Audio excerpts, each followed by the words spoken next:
Bonjour à toutes et à tous. Alors, avant de commencer, j'aimerais nous présenter. Donc voilà, nous sommes des élèves de la classe du pôle persévérance scolaire au lycée Condé. Bonjour à Bonjour tous. chers auditeurs. Donc je vais vous parler d'un sujet qui touche beaucoup de personnes, les méfaits de la drogue. Alors déjà, c'est quoi la drogue? La drogue, c'est une substance qui peut être consommée d'une manière ou d'une autre. Injection, fumée, ingestion, et qui peut provoquer des effets plus ou moins puissants, voire même dangereux. Quels sont les risques de la drogue? Les risques présents concernent aussi bien la santé que la loi. Les risques les plus courants sont la dépendance, perte de l'appétit ou même surappétit, perte de mémoire, voire même dépression. Donc perte de l'envie voire de l'emploi. Mais ce ne sont pas les seuls risques. La drogue ne concerne pas seulement la santé, mais aussi la loi.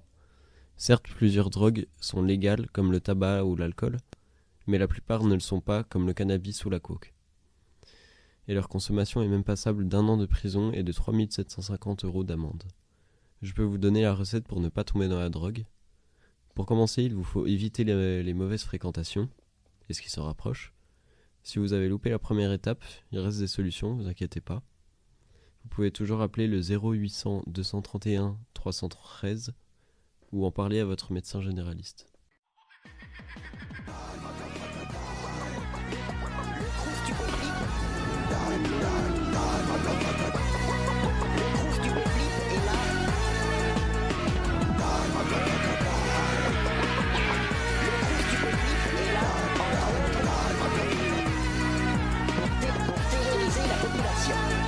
C'est la zigzag terreur, peur, truc dévastateur, sueur. Toi et tes complices seront broyés dans un mixeur. Meurs, cette bizarre attaque te plaque, claque, c'est temps de malheur. Check un peu ce film d'horreur qui sort de mon ordinateur. Pleure, King jute en cul, lui et son groupuscule. Brûle la musique en France, rance, fade et ridicule. Nul, mec, c'est la ouate, garde le secret dans la boîte. Watt, acrobatique, attaque à base de lettres et gigawatts.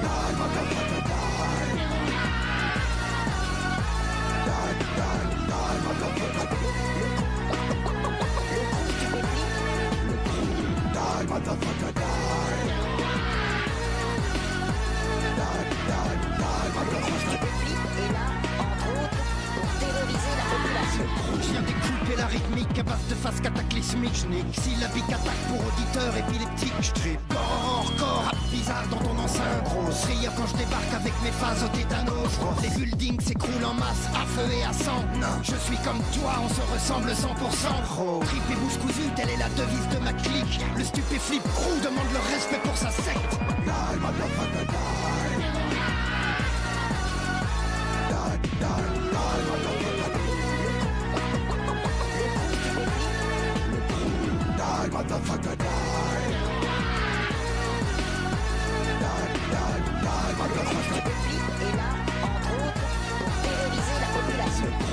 Homme pressé, tu presses les gens comme des citrons. Vas-y, dis-moi qui t'es. Quand t'as plus ton look de patron, es-tu gentil avec ta femme? Qu'est-ce que tu racontes à tes enfants? Est-ce qu'il te reste un peu de morale? Comment t'ont élevé tes parents? On trionnait à Notre-Dame ou à Rio. T'es qu'un flanc du riolet. Même si tu te vends avec brio, t'approches pas, je suis boule de neige. J'ai le cervelet qui sent la guerre. À terre, car t'as tort. Va t'enterrer 6 pieds sous terre.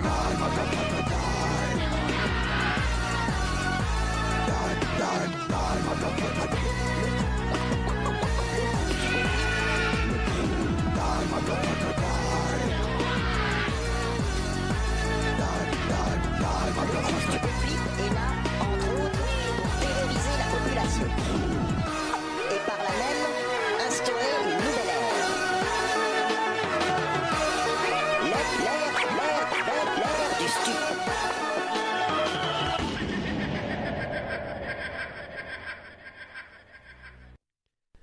Tout de suite un extrait d'un micro-trottoir au sujet de la drogue.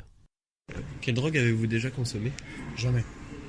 J'en ai jamais, non. Quelle drogue connaissez-vous? Cannabis, héroïne, pour l'essentiel comme ça, ouais, sans plus. Est-ce que vous avez déjà eu une addiction? Non. Savez-vous comment vous faire aider si jamais vous avez une addiction? Moi, je pense qu'il doit y avoir des associations qui peuvent vous accompagner, enfin, à mon avis. Hein. Déjà, je pense par l'hospitalisation, une première étape, et après, je pense qu'ils peuvent vous orienter, enfin, je suppose. Savez-vous ce que vous encourez à consommer de la drogue? De la prison, je pense, ou pas, j'en sais strictement rien. C'est de la prison, une amende de 1700 €. Est-ce que vous avez des proches qui consomment de la drogue? Pas à ma connaissance, mais des fois on est surpris. Mais pour l'instant, non. Dans mon entourage, personne. Vous a-t-on déjà incité à consommer de la drogue? En étant jeune, oui, mais j'ai jamais franchi le pas. C'est pas quelque chose qui m'attire. L'alcool, la drogue, c'est pas quelque chose sur lequel j'ai envie d'aller. Est-ce que vous connaissez les effets néfastes de la drogue sur la santé? L'addiction, des troubles psychologiques, je pense, je sais pas, enfin, des troubles neurologiques, enfin, toutes ces choses-là. Pour moi, ça serait ça. Quelle drogue avez-vous déjà consommé? Aucune. Quelle drogue connaissez-vous? La cocaïne, l'héroïne, le cannabis et l'ecstasy. D'après vous, est-ce que l'alcool et le tabac sont des drogues? Pour moi, oui. Je ne fume pas, je ne bois pas. D'accord. Avez-vous déjà eu des addictions? Au café, quand j'étais jeune, mais j'ai arrêté. Est-ce que vous savez comment vous faire aider pour tout ce qui est addiction? Il y a des psychologues, il y a le Moi sans tabac, voilà, il y a plein de campagnes qui permettent d'arrêter. Moi, je travaille dans un CFAI et du coup, on a plein de jeunes et on est très sensible à ça. On a par exemple la police qui vient aussi avec les chiens, les sensibiliser. Ça fait partie un petit peu des établissements. Ils doivent aussi informer les jeunes. Savez-vous ce que vous encourez à consommer de la drogue? Je ne sais pas en fait, parce qu'en fait je ne fume pas, je ne bois pas, donc je ne connais pas, jamais fumé de ma vie, ni ne serait-ce que une cigarette, je ne sais pas ce que c'est, donc voilà. Avez-vous des proches qui consomment de la drogue? Non, que je connaisse, tout comme mon mari, nous on n'a pas d'amis qui consomment. Mon ancien directeur consommait de la drogue, mais il n'est plus là. Vous a-t-on déjà incité à consommer de la drogue? Oui, quand on était jeune, oui, mais j'ai jamais accepté. Est-ce que vous connaissez les effets néfastes de la drogue sur la santé? Ah bah oui, ça peut vraiment tuer les neurones, ça peut tuer une personne, voilà, et puis c'est dangereux aussi, surtout pour les autres, quand on en consomme. Et aujourd'hui, on a beaucoup laissé aller ça. Il y a beaucoup de jeunes qui conduisent sous l'effet du cannabis. C'est vraiment très très répandu, qu'avant c'était pas du tout comme ça. Tabac. Lesquels connaissez-vous? Là, il faut que je les énumère. Cocaïne,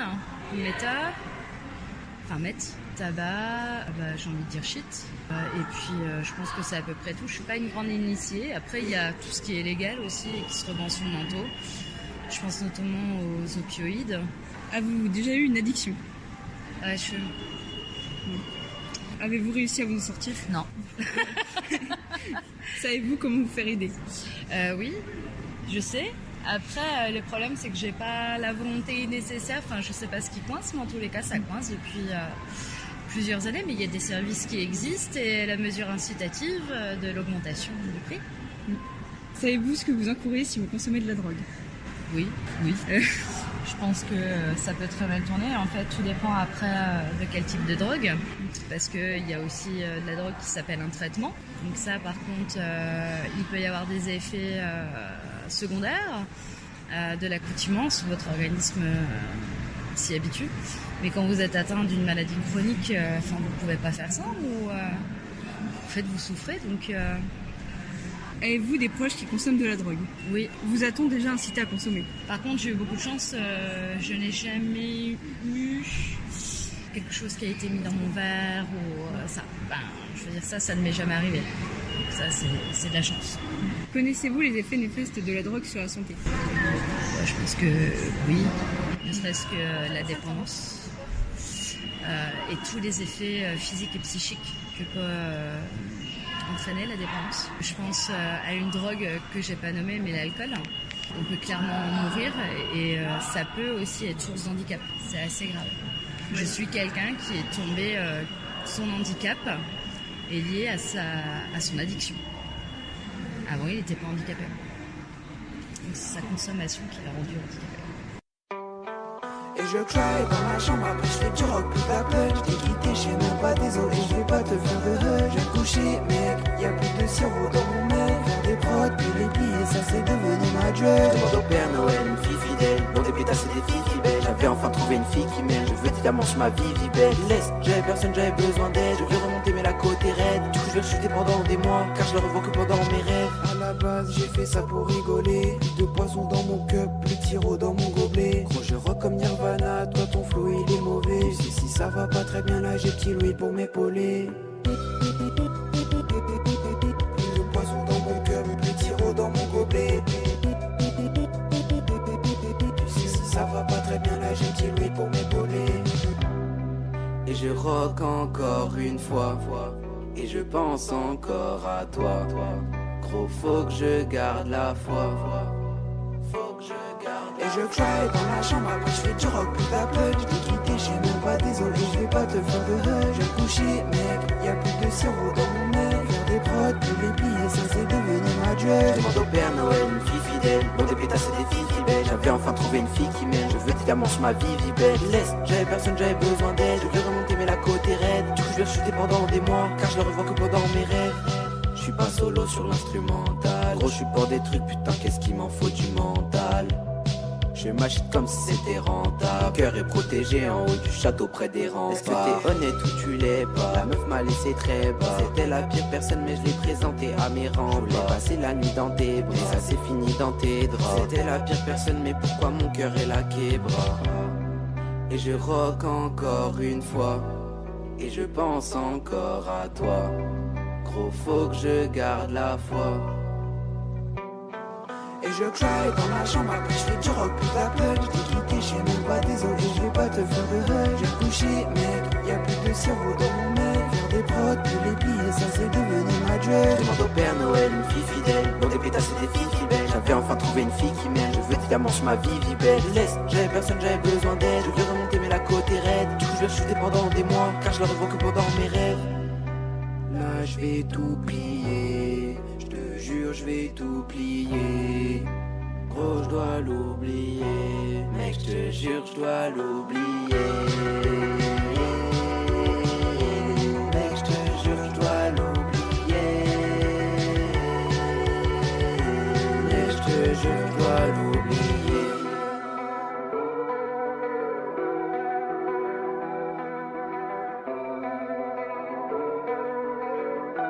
Bonjour, je m'appelle Natacha et aujourd'hui je vais vous présenter ma chronique sur le bien-être animal. Alors c'est quand même un sujet qui me tient à cœur parce que j'aime vraiment beaucoup les animaux. Ça me tient à cœur de les défendre. Bon, déjà on va voir que en France, d'après la FACCO, c'est en fait la Fédération de fabricants d'aliments pour chiens et chats, oiseaux et autres animaux familiers, plus de 50% des gens possèdent un animal de compagnie. Après, animal de compagnie qu'on retrouve le plus dans les foyers français, c'est le chat. Les gens, ils aiment souvent prendre un chat car il y a moins besoin de s'en occuper qu'un chien finalement. Il y a certes les litières à faire, mais la nourriture, elle est moins coûteuse parce que les doses, elles sont moins grosses. Il n'y a pas forcément besoin d'être promené aussi. Après le chat, évidemment, il y a les chiens, les nouveaux animaux de compagnie, les oiseaux, les poissons, les reptiles, un peu de tout quoi. Le plus souvent, les gens ils prennent des animaux pour la compagnie, pour apporter de la joie dans leur foyer. Et après, il y a tout ce qui est, par exemple, les chiens de travail. Par exemple, les chiens qui travaillent dans la police pour la recherche de stupéfiants, les choses comme ça. Ou aussi, il y a des gens qui prennent des chiens, par exemple, pour faire des concours de beauté ou les concours sportifs, par exemple, pour les lévriers qui sont dressés depuis chiot pour faire les courses, les choses comme ça. J'aimerais bien passer dans le vif du sujet qui est le bien-être animal. Du coup, on va déjà dire qu'est-ce que c'est le bien-être animal. C'est tout simplement le fait de respecter son animal, de subvenir à ses besoins physiques et mentaux. Et faut savoir qu'avant 2015, un animal c'était considéré comme un meuble. Heureusement, la plupart des gens ayant des animaux s'en occupent tout à fait correctement et rendent heureux leur animal. Après, malheureusement, il y a les abandons. Donc souvent, on va dire, dans le meilleur des cas, les animaux ils sont laissés en refuge, par exemple, parce que leur propriétaire il est décédé ou qu'il peut plus subvenir à ses besoins. Mais malheureusement, des fois, les propriétaires abandonnent leurs animaux parce que ils s'en lassent. Ou parce que des fois, souvent, ils sont même pas forcément abandonnés, mais des fois, ils sont retirés pour maltraitance. Par exemple, ça, c'est pas forcément connu, mais pour le syndrome de Noé, il y a des gens qui aiment tellement les animaux qu'ils les entassent chez eux et qui s'en occupent pas, mais bon, du coup, forcément, ça compte comme une forme de maltraitance parce que les animaux, ils sont maigres, ils sont maltraités, quoi. Et après, un peu moins connu, il y a aussi la maltraitance dans les élevages. Parce qu'en tant que client, quand on arrive dans un élevage, on voit que la partie accueillante et douce de l'élevage. Alors que, évidemment, des fois, la plupart des élevages, ils sont respectueux de leurs animaux. Hein, mais parfois, il y a l'envers du décor dans certains élevages qui est plus sombre que la partie qui est montrée au client. Par exemple, j'ai déjà bossé dans un élevage où le client, il voyait les chiens courir en liberté toute la journée quand ils arrivaient. Alors que la nuit, ils étaient entassés à 4 dans une toute petite cage. Et forcément, c'est une forme de maltraitance, quoi. Et il y a aussi les hypertypes. En fait, un hypertype, c'est une caractéristique propre à une race qui est trop exagérée. Par exemple, chez le berger allemand, Par exemple, le berger allemand de beauté, parce qu'il y a aussi la forme de travail, mais voilà. Le berger allemand de beauté, il a souvent l'arrière-train assez bas parce que c'est un critère de beauté pour les concours. Mais ça a été trop exagéré avec le temps et tout ça. Donc ça provoque des dysplasies très importantes chez certains chiens et parfois ils peuvent même être paralysés de l'arrière-train à cause de ça. Donc ça compte aussi comme une forme de maltraitance. Et la musique du coup que je vais vous présenter, c'est IDFC de Black Bear. Tell me pretty lies, look me in the face. Tell me that you love me, even if it's fake. Cause I don't fucking care at all. You've been out all night, I don't know where you've been. You're slurring all your words, not making any sense. But I don't fucking care at all. Cause I have feelings for you. I act like I don't fucking care, like they ain't even there. Cause I have feelings for you. I act like I don't fucking care, cause I'm so fucking scared. I'm only a fool for you. And maybe you're too good for me. I'm only a fool for you, but I don't fucking care at all.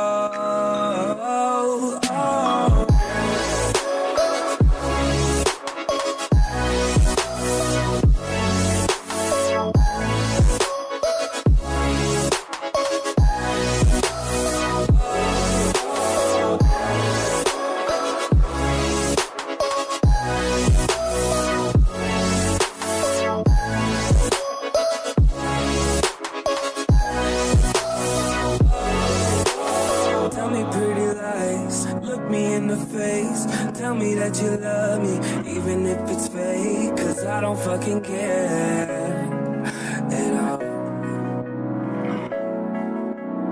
You've been out all night, I don't know where you've been. You're slurring all your words, slurring all your words, not making any sense. But I don't fucking care at all. Cause I have feelings for you. I don't fucking care, like they ain't even there. Cause I have feelings for you. I act like I don't fucking care, cause I'm so fucking scared. I'm only a fool for you, and maybe you're too good for me. I'm only a fool for you, but I don't fucking care. Je vais vous parler de la dépendance affective et des violences conjugales. Savez-vous ce que c'est la dépendance affective ? Les personnes atteintes de dépendance affective ont pour habitude d'avoir peur d'être abandonnées et selon les psychologues, cela peut mener à de l'addiction. Il y a des signes pour reconnaître la dépendance affective, comme par exemple le fait de se sentir obligé de satisfaire les demandes et besoins d'autrui. Je vais vous donner un exemple d'une fille ou d'une femme qui serait en couple avec un homme et qui ne serait pas dans l'envie d'avoir des rapports sexuels, peut-être parce qu'elle attend le mariage ou pour d'autres raisons. L'homme en question peut vouloir la manipuler par n'importe quel moyen pour la convaincre d'accepter. La jeune fille ou la femme, par peur d'être abandonnée, va céder. Un autre signe de dépendance affective, le fait de se sentir anxieux quand notre partenaire n'est pas présent, puis être détendu quand il ou elle est de nouveau là. Le conjoint est dehors la nuit et le partenaire se pose beaucoup de questions et est très anxieux. On peut souvent se rendre spontanément responsable de ce qui ne va pas. Quand il y a des conflits, des désaccords avec des proches, on a souvent l'impression que c'est toujours nous le fautif, ou on se met souvent à avoir des pensées négatives sur nous-mêmes, comme dans une dispute de couple.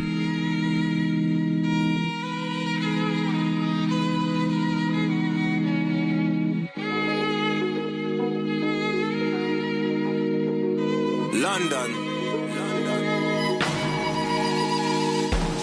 I'm feeling vibes on vibes. I'm a ticking dynamite. I blow your candle lights. You know I'm just that type. No, them no fit kill my vibe. Them no fit kill my vibe. Them no fit kill. Them no fit kill. Them no fit kill my. Wise man said, follow the stars. There you shall find a piece of advice. If you hit your enemies, enemies shine. If you're not a friend of me, enter the light. Cause you can never kill my vibe. Got here with no sacrifices. Everything was taken, still had to make it. Vibe killer, me I no go take shit. Vibe killer, bloody somebody that protect my energy from your bad aura. Then my pastor say I be my healer, everything I desire. I go receive my rhythm, flow like a river. If you get yawa, come on go and sit down. I go just para, come off my jigger. I go just follow my dream. I'm feeling vibes on vibes. I'm a ticking dynamite. I blow your candle lights. You know I'm just that type. No, them no fit kill my vibe. Them no fit kill my vibe. You no fit kill, you no fit kill, you no fit kill my vibe. I see you watching my stories. I see you gauging my lifestyle. I see you watching my movements. This bad bitch bad every day. I know they look at your face. Bad man bad every day. Get on your knees and pray till you regain your faith.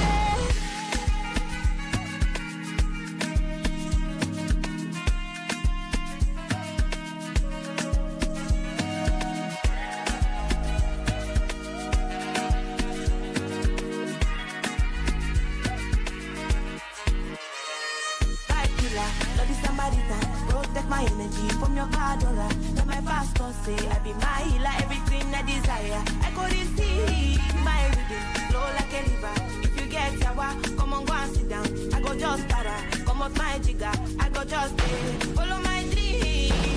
I'm feeling vibes on vibes. I'm a ticking dynamite. I blow your candle lights. You know I'm just that type. No, them no fit kill my vibe. Them no fit kill my vibe. You no fit kill, you no fit kill, you no fit kill my vibe.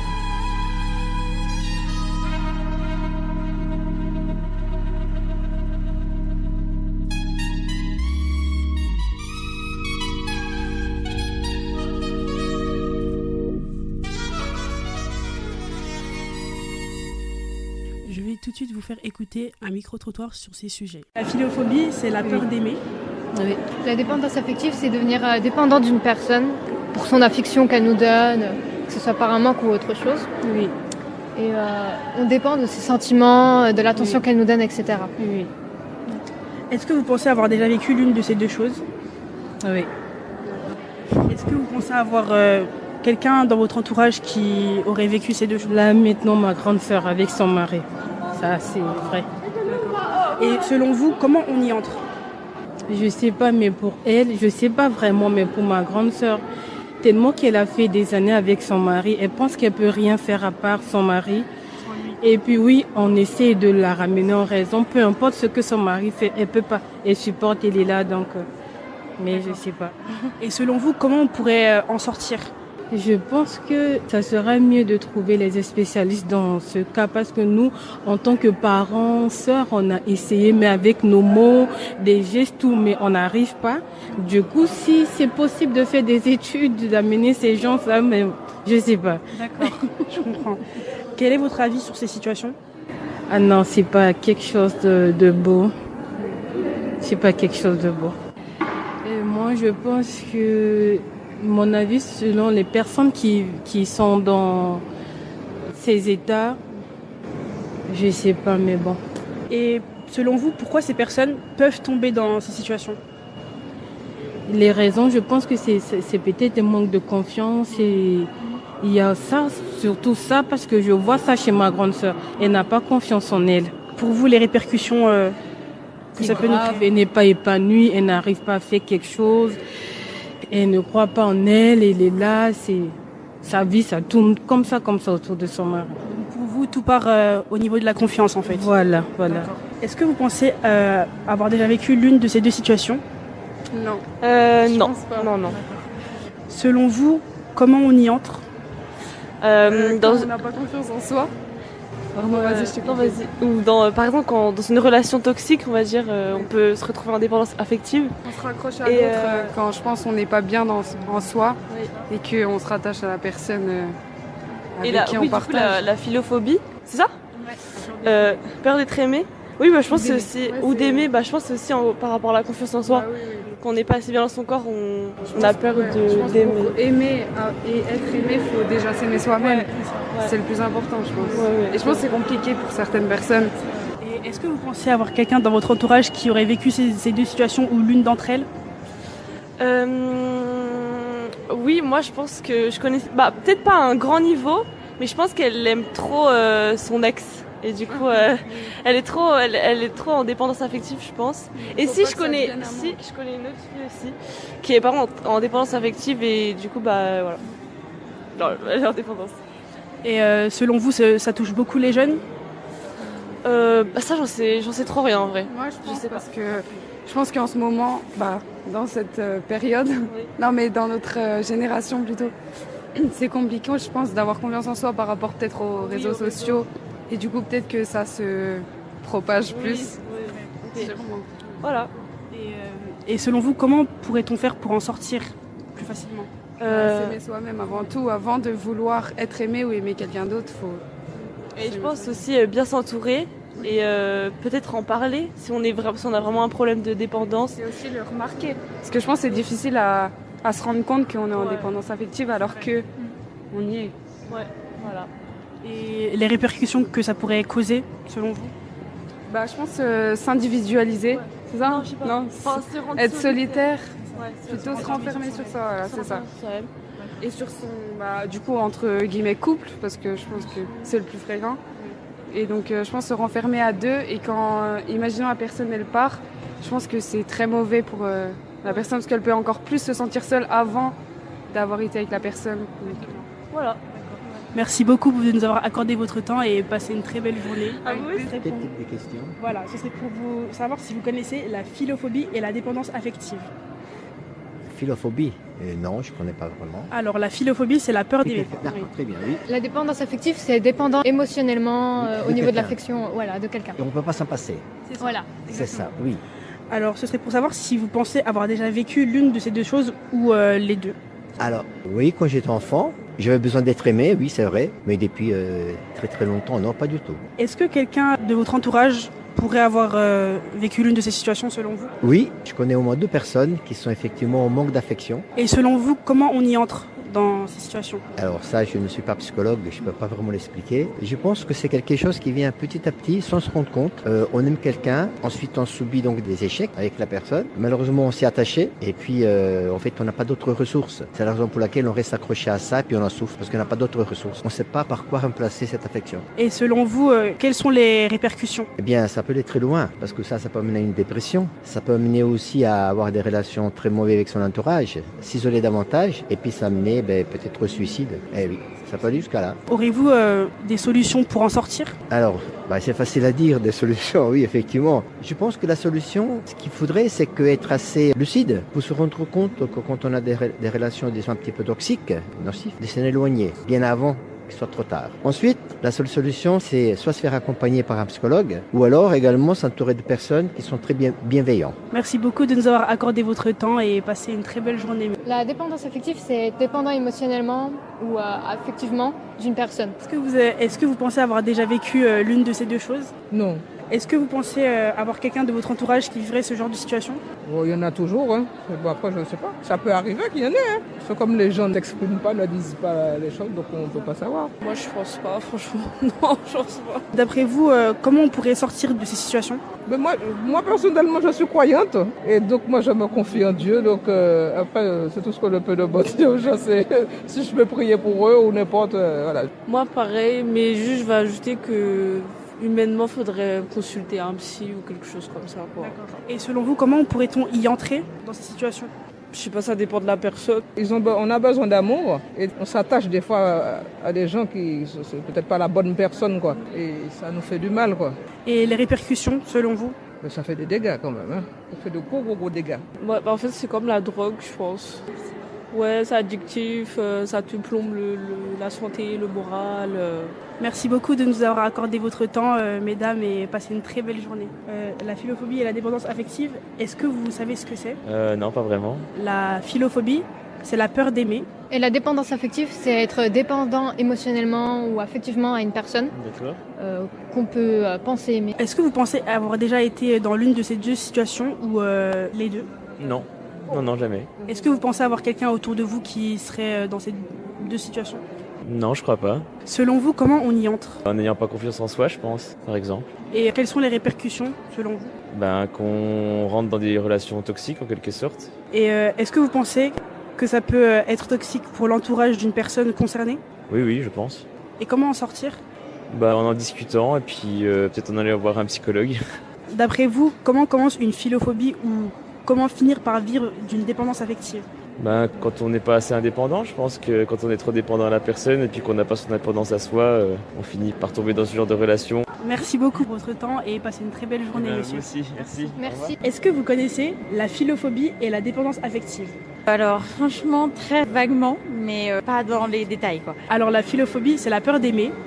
Et la dépendance affective, c'est être dépendant émotionnellement ou affectivement à quelqu'un qu'on peut parfois penser aimer. Est-ce que vous pensez avoir déjà vécu l'une de ces deux situations ou les deux ? Non, franchement, pas du tout. Est-ce qu'il y aurait une personne dans votre entourage qui aurait déjà vécu ces situations ? Oui, potentiellement. D'après vous, comment vous pourrez commencer une philophobie ou comment finir par vivre une dépendance affective ?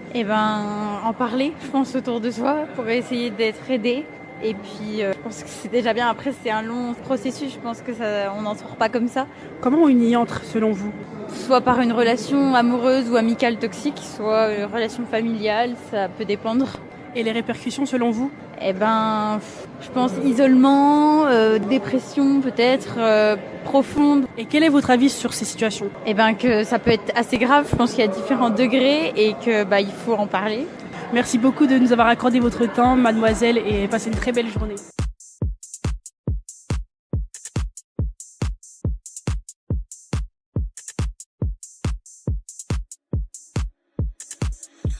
Baby, c'est ça, c'est toute la night. J'oublie mes soucis, c'est ça, je vis tes même si est-ce que tu comprends? Ce soir, on vit tout, faut penser à ça. Des fois, je suis maladroit, mais c'est pas contre toi. Je te veux que du bien, je veux que tu me serves contre toi. Et ce soir, on est enfin réunis. T'es ma meilleure amie et je suis pas ton pire ennemi. Ce soir, on oublie tout, pendant que le monde dit tout. On va se balader, on va faire un petit tour. Là, je me sens bizarre, tu veux être mon antidote. On va se balader, on va faire un petit tour. Ce soir, on oublie tout, ce soir, on se laisse aller. Bisous dans le cou, une trace de rouge à lèvres. On est comme dans un rêve, comme dans un monde parallèle. Baby, sois pas parano, fais pas te remplacer par une autre. Avec toi, ma vie c'est un rêve. Ce rêve c'est le nôtre, nos cœurs, je suis pas un menteur. Je te jure, t'es fascinante. Avec toi, ma vie c'est un rêve. Ce rêve c'est le nôtre, baby, c'est ça, c'est toute la night. J'oublie mes soucis, c'est ça, je vis tes même si est-ce que tu comprends? Ce soir, on vit tout, faut penser à ça.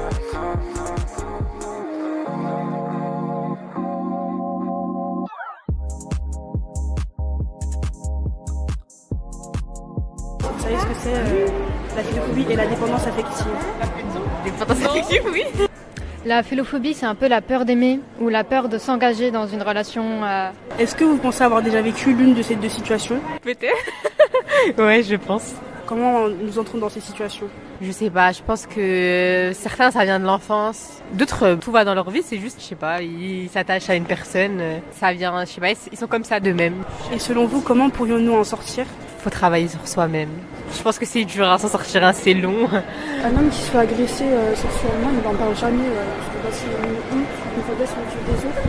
Vous en pensez quoi? Je pense que c'est une sorte de faiblesse. Parce que les gens ils peuvent tailler dessus ou faire des trucs dessus pour essayer de le mettre au plus bas. Parce qu'il y a trop de cas délaissés, je pense. Alors, est-ce que pour toi, un homme du coup, qui se fait agresser sexuellement, est-ce que tu penses que c'est une faiblesse? Parce qu'aux yeux des autres, du coup, c'est une faiblesse ou c'est une honte pour l'homme? Moi, je pense que déjà, c'est pas une honte. S'il en parle, c'est une sorte un peu de courage, je trouve, de sa part. Vu qu'il y en a beaucoup qui n'arrivent pas à en parler parce qu'ils pensent que c'est une honte ou que ça devrait changer, moi, je pense. Parce qu'il y a des gens, du coup, qui disent que l'homme, il est en capacité de se défendre, donc c'est un peu une honte. Je pense que ça veut rien dire vu qu'il y a des hommes qui sont forts comme il y a des femmes qui sont forts et inversement. C'est-à-dire ça fait qu'il y a des forts partout comme il y a des faibles partout. Et c'est pas tout le monde qui a une forte mentalité. T'es contre cet avis-là? Oui, je suis contre. Est-ce que vous pensez que les violences sexuelles et conjugales sont bien traitées par la justice? Est-ce que mon silence en dit long? Je pense qu'il y a beaucoup de réformes à faire dans le cadre du traitement justement en fait de ces violences sexuelles, mais pas au niveau peut-être de porter plainte, mais déjà au niveau de la prise en charge des victimes quand elles arrivent au commissariat. Il y a beaucoup d'efforts qui ont été faits, mais je pense qu'il y a encore beaucoup de choses à travailler dans la façon de penser et de traiter la victime quand elles arrivent. Et que ce soit des gendarmes ou des policières filles, femmes ou hommes. Voilà. Enfin moi je sais, j'ai vécu ça, donc c'est très compliqué. Et est-ce qu'un homme qui se fait agresser sexuellement, un homme généralement il en parle pas parce qu'aux yeux des autres c'est une faiblesse ou une honte pour l'homme en fait. Est-ce que vous êtes du même avis? Bah oui, parce qu'en fait on a aussi...